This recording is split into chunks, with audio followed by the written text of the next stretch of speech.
Good morning, guys, and welcome to Ivan Smart Racing from Greyville Polytrack today.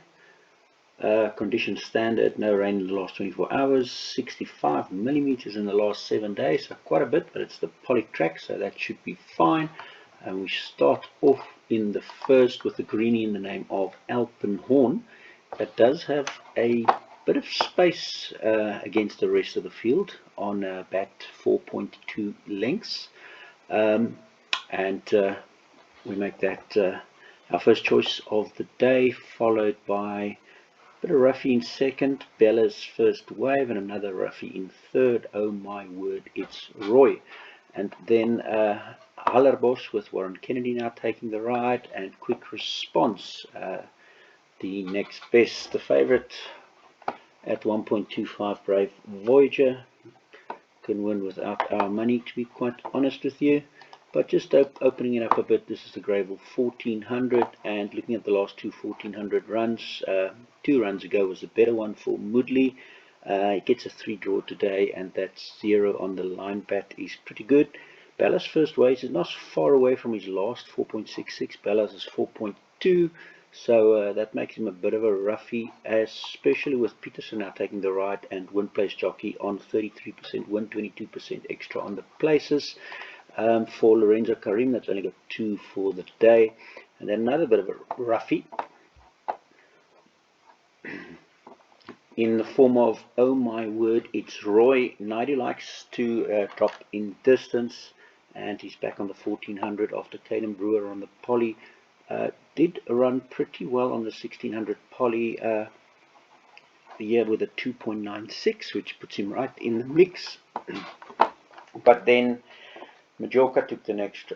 Majorca had that right. Caden Brewer hasn't done the same on the poly, 12.43. Then again on the turf, 16, and again on the turf, 24.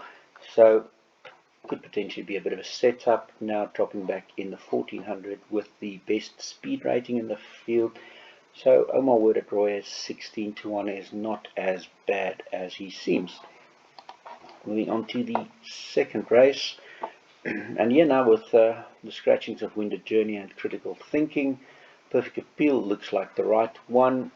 Bit weird though that Carty is taking the ride on this one, and Nathan Cotton's also got Zaki. So I would have respect for Zaki as well. He does have some previous form in here, and he does have the better jockey trainer combination, 50% to place. And then the other one I want to mention is Sky Caffey with Wendy Whitehead and Donovan Dillon. That's stable coming to form. But looking at the bat figures here, Perfect Angel does look like the right one. However, I'm not quite sure if Carty is the right jockey to get that out of him.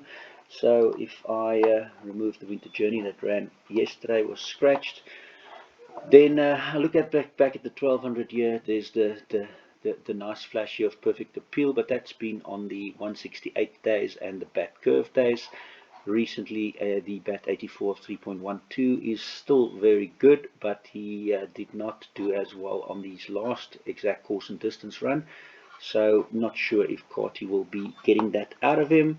And then Regina's Angel and Sky Cafe sees the 8s and the 8s here, which is better than the last of the 13 in Perfect Appeal. The unknown is Lorenzo Karim with Serena Moodley on the only runner, and a nice win place jockey, 22% to win in place. Moving on to the third race here, and I'm going to go with Purple Powerhouse as my first choice. Maybe then the 4K Appy claim of Geertsen with a nice 22% win place on Two of Us as my next pick, with Bernie's Dream and Leslie's Path to Fame, the third and fourth choices here. But it does have a little bit of an open field to it, and yeah, not really a betting proposition for me.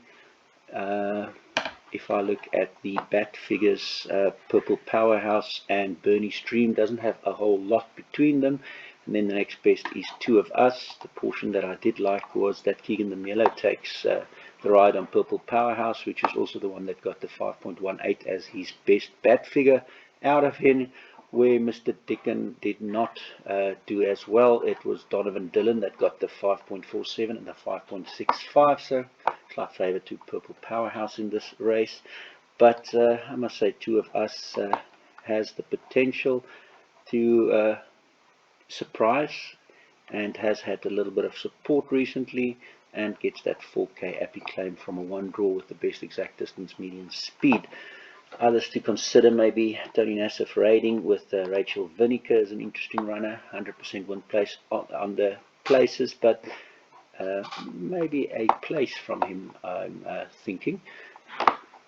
Moving on to the fourth race here, and kind of race where it could be a bit tricky.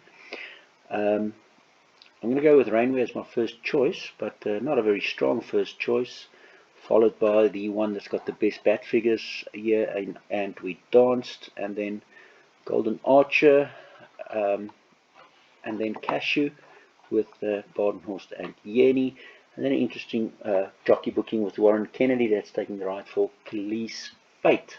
And it does have the best bat curve in the race, 6.4 lengths in fact, and that's the consistency curve over the last 8 months, so don't leave that out of your peak 6.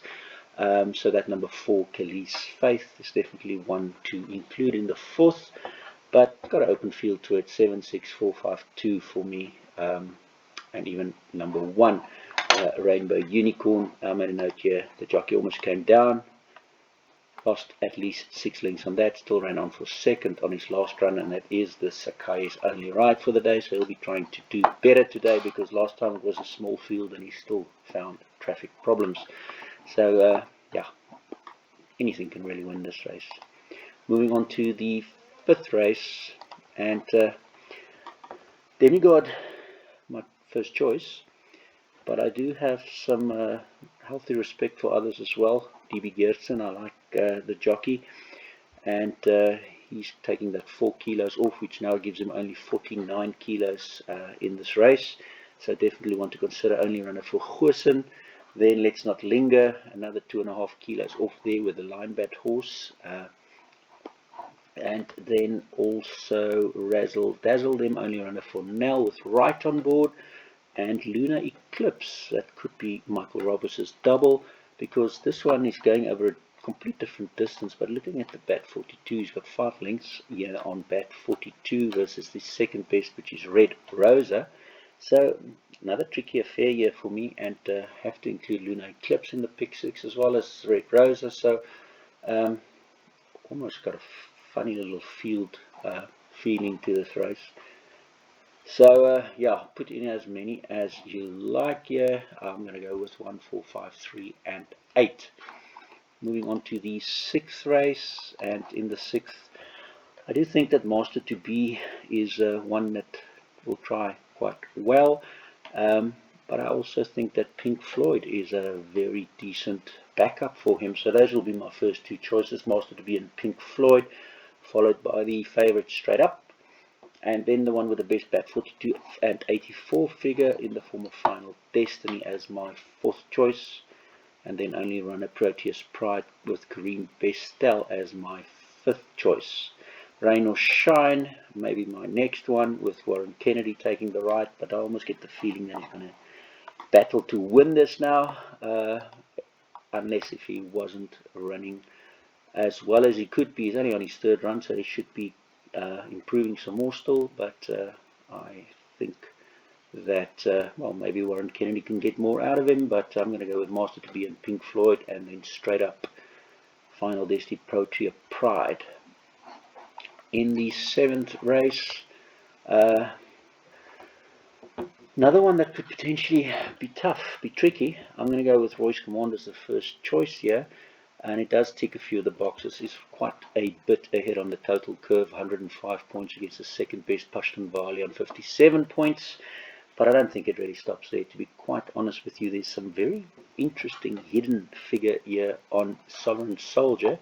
Now I know it's Dickon taking the ride. He's not great at winning. He's only have a 7% chance of winning for the season, but he does have a 50% chance of placing. And Wendy Whitehead, he's a few things here. He's the lowest weight, 52.5. He's running third run rested. He is at 20 to 1, but still the best line bet horse, and he's got some hidden bet 168-day form. So I'm going to have to throw that into my pick 6 as well. So I'm going to go with Royce Command, Pashton, Valley Bugsy, Malone, Sovereign Soldier, and then also Catch the Tune, which pops up here as the best bat CD, exact course and exact distance 1600 Greyville Polybat. So another one that I'm going to have to include. And then Valencia to a lesser extent for me, and Giuseppe's Song to a lesser extent for me. Interesting that Giuseppe's Song is popping up on the bum roll curve, the 8-month curve on bum roll, best average merit rating adjusted lengths, but also the best on bat curve by 3.2 lengths. So Giuseppe's Song at 14 to 1 is another one.